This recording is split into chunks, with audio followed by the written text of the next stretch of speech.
तुमची किमोथेरपी सुरू आहे, मग या 5 चुका अजिबात करू नका. किमोथेरपी घेताना फक्त किमोथेरपी घेणं महत्त्वाचं नसतं. ट्रीटमेंट दरम्यान तुम्ही काय करताय आणि काय टाळताय हे देखील तितकंच महत्त्वाचं असतं. आज सांगतोय किमोथेरपी घेणाऱ्या कॅन्सर पेशंट्सकडून होणाऱ्या 5 कॉमन चुका किंवा मिस्टेक्स.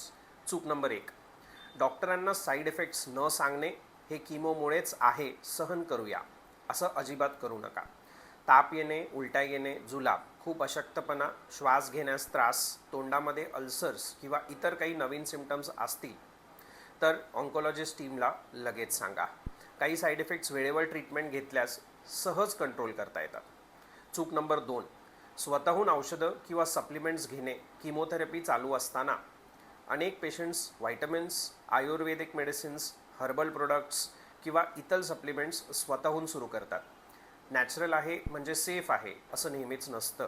काही मेडिसिन्स आणि सप्लिमेंट्स किमोथेरपीसोबत इंटरॅक्शन करू शकतात, म्हणून काही नवीन गोष्टी सुरू करण्यापूर्वी डॉक्टरचा सल्ला घ्या.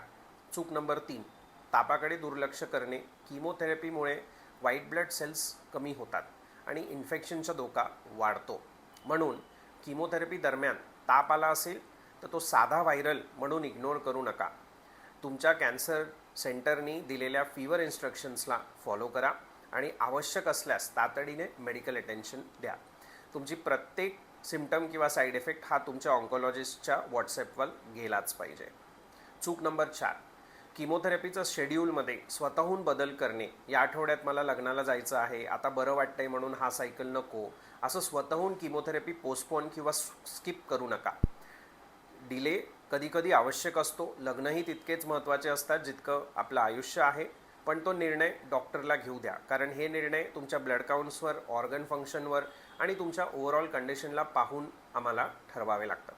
चूक नंबर 5, फक्त कॅन्सरवर लक्ष देऊन शरीराची काळजी न घेणे. किमोथेरपी दरम्यान योग्य न्यूट्रिशन, पुरेसं पाणी, शक्य असेल तितकी फिजिकल ॲक्टिव्हिटी, योग्य तितकी स्लीप आणि मानसिक आधार याकडेही लक्ष द्या.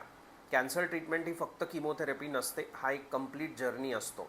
म्हणून लक्षात ठेवा, साईड इफेक्ट्स लपवू नका, स्वतःहून मेडिसिन्स घेऊ नका, ताप इग्नोर करू नका, मोस्ट इम्पॉर्टंट आहे हे, आणि ट्रीटमेंट शेड्यूल स्वतःहून प्लीज बदलू नका आणि स्वतःची काळजी घेणं विसरू नका. हा व्हिडिओ किमोथेरपी घेणाऱ्या प्रत्येक पेशंट आणि त्याच्या नातलगांपर्यंत नक्की पोहोचवा. थँक्यू.